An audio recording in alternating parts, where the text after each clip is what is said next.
Eu convido a igreja para a leitura da palavra de Deus. Está no Evangelho de João, capítulo 14. Vamos ler do versículo 1 ao 31. Evangelho de João, capítulo 14, versículos de número 1 ao 31. Não se turbe o vosso coração, credes em Deus, credes também em mim. Na casa de meu pai há muitas moradas, se assim não fora, eu vos teria dito, eu vou preparar-vos lugar. E quando eu for e vos preparar lugar, voltarei e vos receberei para mim mesmo, para que onde eu estiver, estejais vós também. E vós sabeis o caminho para onde eu vou. Disse-lhe Tomé: Senhor, não sabemos para onde vais. Como saber o caminho? Respondeu-lhe Jesus: Eu sou o caminho e a verdade e a vida. Ninguém vem ao Pai senão por mim. Se vós me tivesse conhecido, conhecereis também a meu Pai. Desde agora o conheceis e o tendes visto. Replicou-lhe Filipe: Senhor, mostra-nos o Pai, e isto nos basta. Disse-lhe Jesus: Filipe, há tanto tempo eu estou convosco, e não me tens conhecido? Quem me vê a mim vê o Pai. Como dizes tu, mostra-nos o Pai. Não crês que eu estou no Pai e que o Pai está em mim? As palavras que eu vos digo, não as digo por mim mesmo, mas o Pai que permanece em mim faz as suas obras. Crede-me que estou no Pai e o Pai em mim. Crede ao menos por causa das mesmas obras. Em verdade vos digo que aquele que crê em mim fará também as obras que eu faço, e outras maiores fará, porque eu vou para junto do Pai. E tudo quando pedirdes em meu nome, isso farei, a fim de que o Pai seja glorificado no Filho. E se me pedirdes alguma coisa em meu nome, eu farei.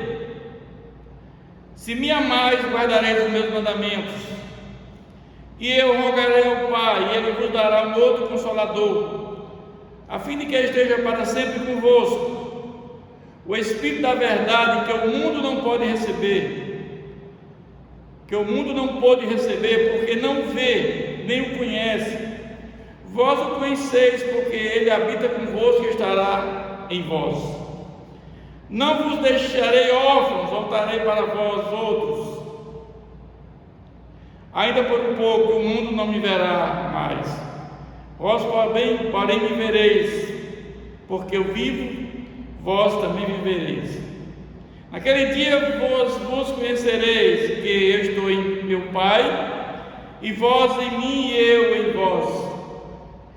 Aquele que tem os meus mandamentos guarda, este é o que me ama.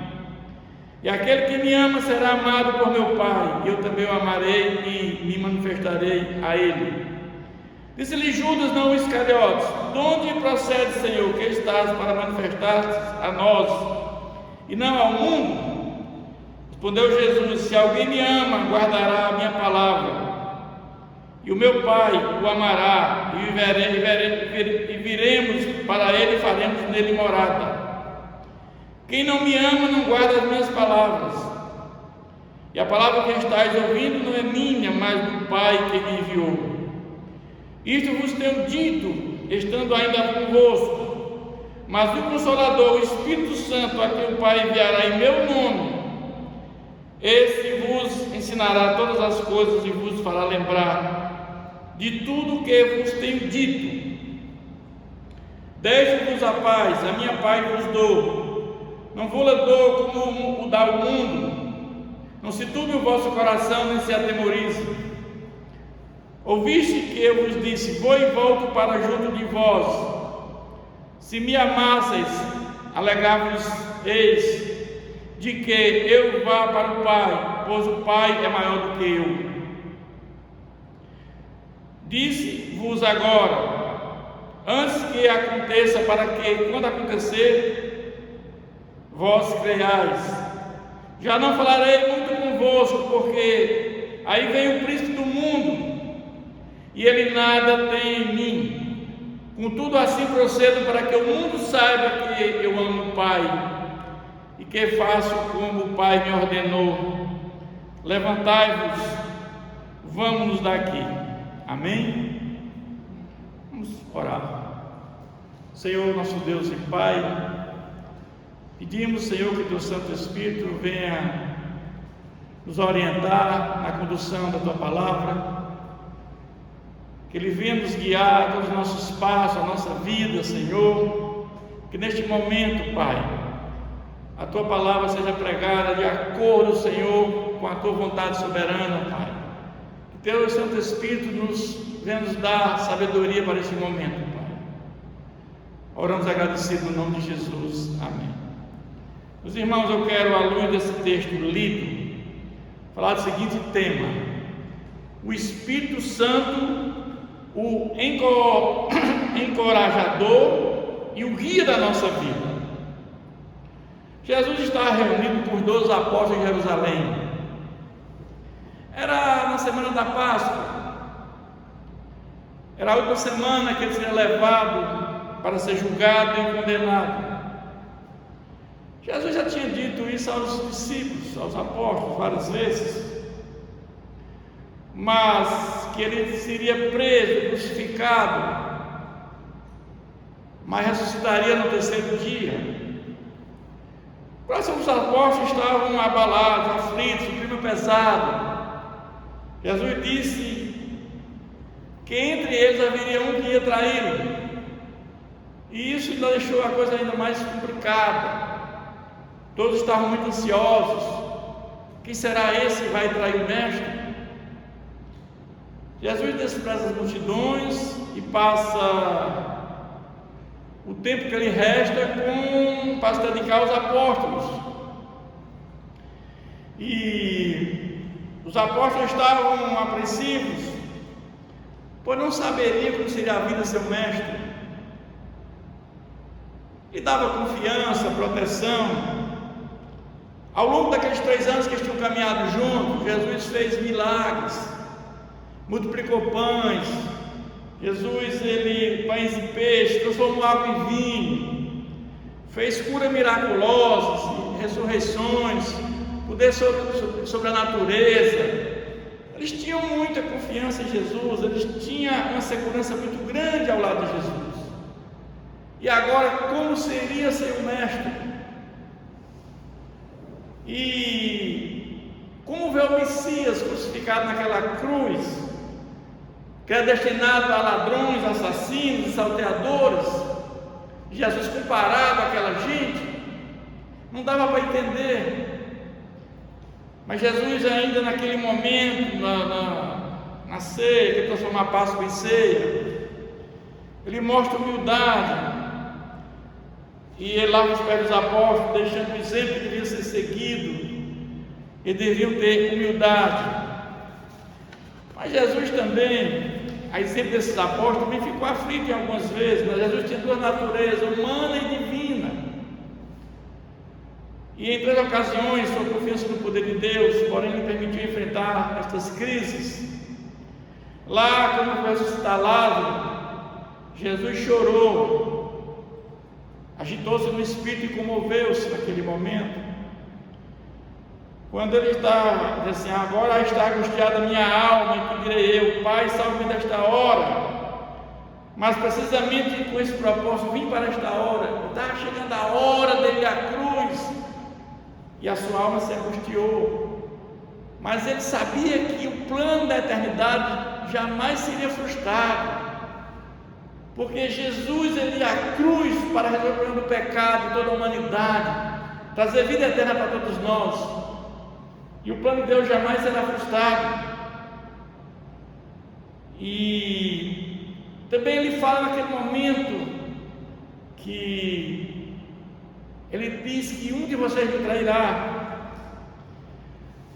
Mas Jesus diz em algum momento: filhinhos, por um pouco estou convosco, buscar-me-eis, e eis que eu estou, e eis que eu disse aos judeus também, agora vos digo a vós outros, para onde eu vou, vós não podeis ir. Dentro das palavras concertantes de Jesus, os apóstolos tiveram um sentimento semelhante a Jesus. Mas ele começa dizendo: não se turbe o vosso coração, credes em Deus, credes também em mim. Ele está dizendo que confiem ou tenham fé em Deus. Somente a confiança em Deus nos ajudaria na hora da morte de Jesus. Mas ele diz: não importa o que reserva o futuro para vocês, creiam em mim, assim como o Pai, como eu creio no meu Pai, como vocês também creem no Pai. Mas ele diz aqui: na casa do meu Pai há muitas moradas, se eu assim não for, eu vos teria dito para eu preparar um lugar. Jesus está falando que nesse mundo nós somos peregrinos, que o céu é o nosso lar, o novo céu e a nova terra é o nosso lar.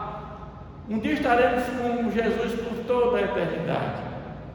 O céu é lugar de gozo, descanso, não tem crise, não tem dor, não tem sofrimento lá no novo céu e na nova terra.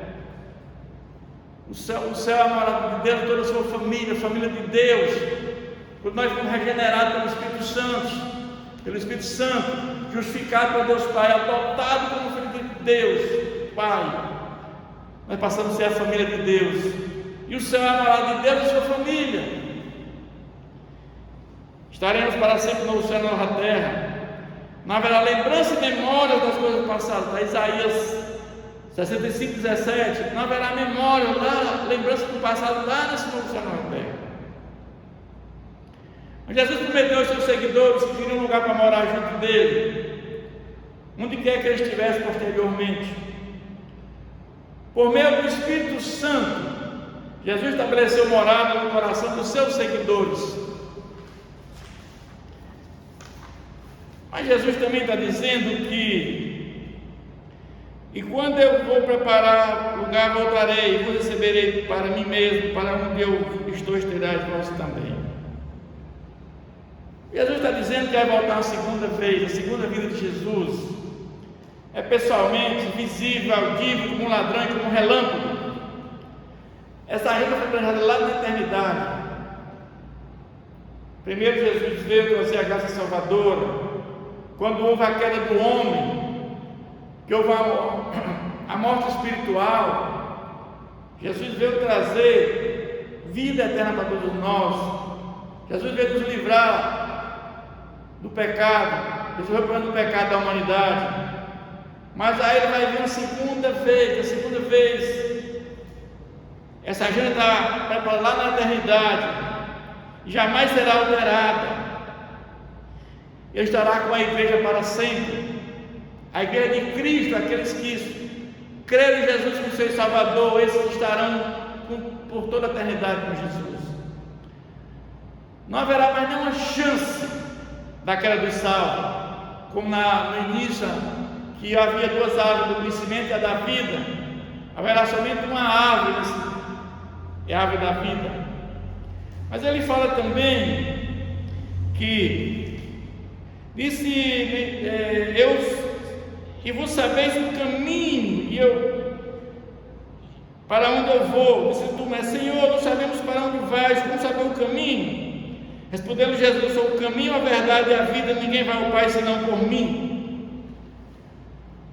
Jesus está dizendo que ele é um caminho exclusivo, aquele que é o caminho, a verdade e a vida.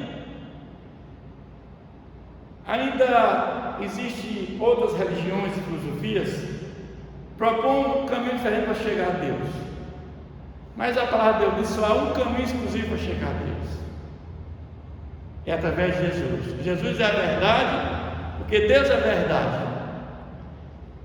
Deus é a fonte da vida eterna. Jesus é a verdade, porque Deus é a fonte da vida eterna. No túmulo de Lázaro, naquela ressurreição de Lázaro, Jesus mostrou seu poder divino sobre a vida e a morte. Se vocês realmente me conhecessem, saberia quem é meu Pai. Filipe não tinha ainda entendido quem era Jesus. Ele contemplava a personificação completa de Deus. E ele diz aqui: há tanto tempo eu estou convosco que não tenho conhecido. Quem vê a mim vê o Pai. Como tu diz, mostra-me o Pai. Jesus Cristo é o Deus encarnado, duas naturezas, humana e divina, porque Ele explica poder realizar obras divinas. Ele não se limitou a ensinar sobre Deus, nele Deus pode ser encontrado. Mas essa declaração de eu e o Pai somos um, uma declaração muito forte. Jesus já tinha dito isso naquela festa da dedicação. Jesus estava lá naquele momento. A festa da dedicação era uma festa lá por volta do século, no ano 160 antes de Cristo. Antíoco IV, ele profanou o templo, e o templo ficou inutilizado para atividades religiosas.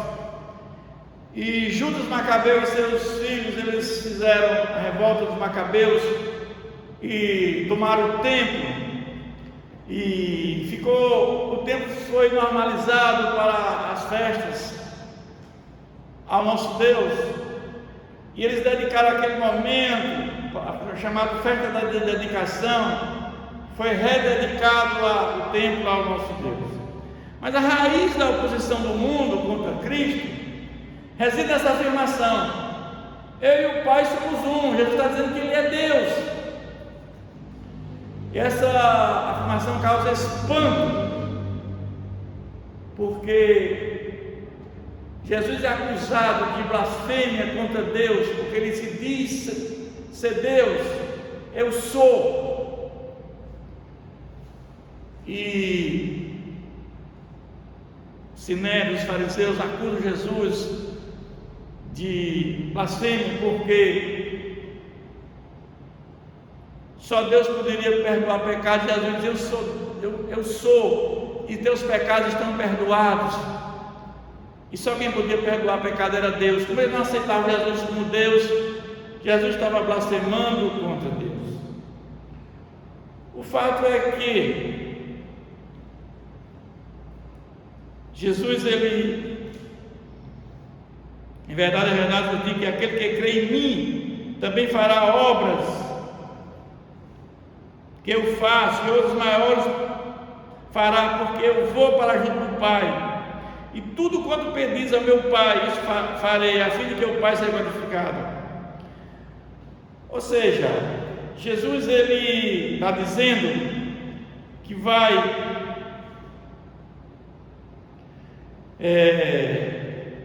capacitar pessoas pelo Espírito Santo para dar prosseguimento àquilo que eles fazem, porque ele diz que tudo que você pedir eu farei a Deus, no meu nome eu farei. Mas Jesus também está dizendo que eles não ficarão órfãos, porque Ele mandará um Consolador a fim de que esteja para sempre convosco. Interessante que eles tinham esse medo grande, mas eu vou mandar o Consolador, o Espírito Santo, pessoas comuns capacitadas pelo Espírito Santo para dar prosseguimento ao que Ele fez.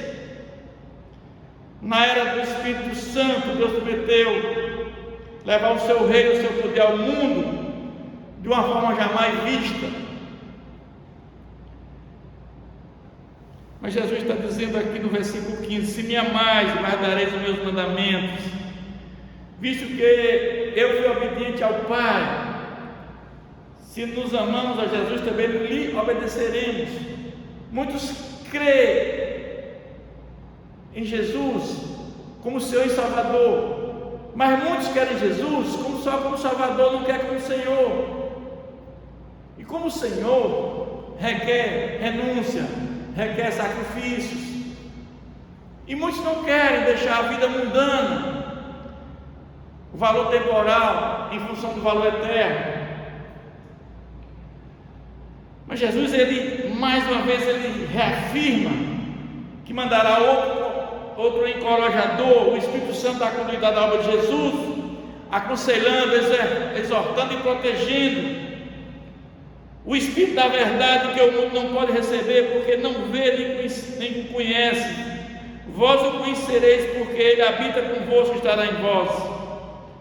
O Espírito da verdade sobre Deus, o Espírito mantém a presença de Deus em nós, do mundo, repetindo e sustentando sua obra.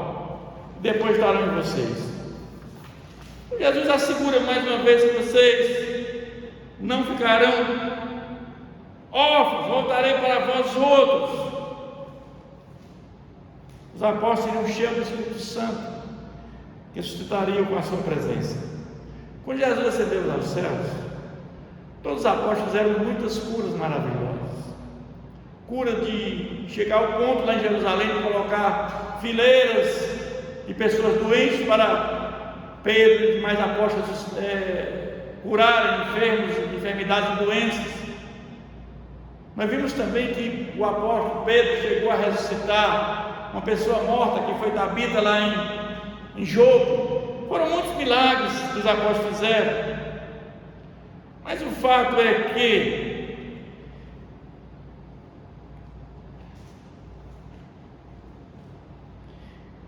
disse-lhe Judas, não Iscariote: de onde provém o Senhor que estás para manifestar-te a nós e não ao mundo? Respondeu Jesus: se alguém me ama, guardará a minha palavra, e meu Pai o amará, e viremos para ele e faremos nele morada. Jesus respondeu, Judas levantou essa questão importante. Se Jesus pretendia voltar poderosamente da morte, como ele disse que ressuscitaria num corpo glorificado, porque não aproveita a oportunidade de se revelar definitivamente ao mundo e comprovar seu poder e sua identidade? Jesus se pedia: não fale às pessoas que eu fiz. Mas Jesus respondeu a pergunta de Judas, explicando que a compreensão do mundo estava aquém da profundidade da revelação espiritual. A vinda de Jesus ocorreria em 3 experiências: em sua ressurreição, na vinda do Espírito Santo e na sua segunda vinda. Na sua ressurreição, porque a ressurreição de Jesus nos dá tranquilidade, porque se Jesus não tivesse morrido e ressuscitado e ascendido aos céus, nós todos estaríamos perdidos, todos teríamos a morte eterna. A vinda do Espírito Santo é que nos capacita, é que nos regenera, é que nos dá um novo nascimento. E na sua segunda vinda, a ressurreição geral de todos os corpos, nós estaremos com Ele por toda a eternidade. Aqueles que morrerem em Cristo ou que estiverem vivos serão transformados e estarão com Jesus por toda a vida. Então a vinda de Jesus ocorreria em 3 experiências. E por meio do Espírito Santo, Jesus e o Pai passaram a residir em cada cristão. Hoje o Espírito Santo, Deus não habita em templos, em lugares, Deus habita dentro de nós. É isso que temos que entender, que Deus habita dentro de nós através do Espírito Santo, em pessoas e não em lugares. Mas o fato é que o Consolador, Espírito Santo, a quem o Pai enviará em meu nome, esse vos ensinará todas as coisas e fará lembrar tudo o que eu vos tenho dito. O Espírito Santo ensinará tudo o que eu esclarecerá o significado. Os cristãos provam a obra do Espírito Santo ao ler as Escrituras. A essência da obra de Jesus restaurar o relacionamento perdido na morte espiritual do homem, quando houve o pecado foi introduzido no mundo, houve a queda. Então ele fala aqui no 27: deixo a paz, a minha paz vos dou, não vos dou como dá o mundo. Não se turbe o vosso coração, nem se atemorize. Então Jesus restaura o relacionamento da humanidade com Deus, Shalom. Ele diz que o Pai é maior do que eu. Por que Jesus fala isso? Se há uma hierarquia entre o Pai, o Filho e o Espírito Santo, todos são iguais hierarquicamente. Jesus fala aqui na condição de natureza humana, porque Jesus tem natureza humana e divina. Natureza humana ainda não glorificada, Jesus era menor do que o Pai. Jesus era menor do que anjos eram seres espirituais, nessa condição de natureza humana. Mas quando Jesus ressuscita, já no corpo glorificado, humano, nós vamos ver Jesus na eternidade. Jesus está lá no céu, natureza humana e divina, natureza humana, mas glorificada, como nosso intercessor junto ao Pai.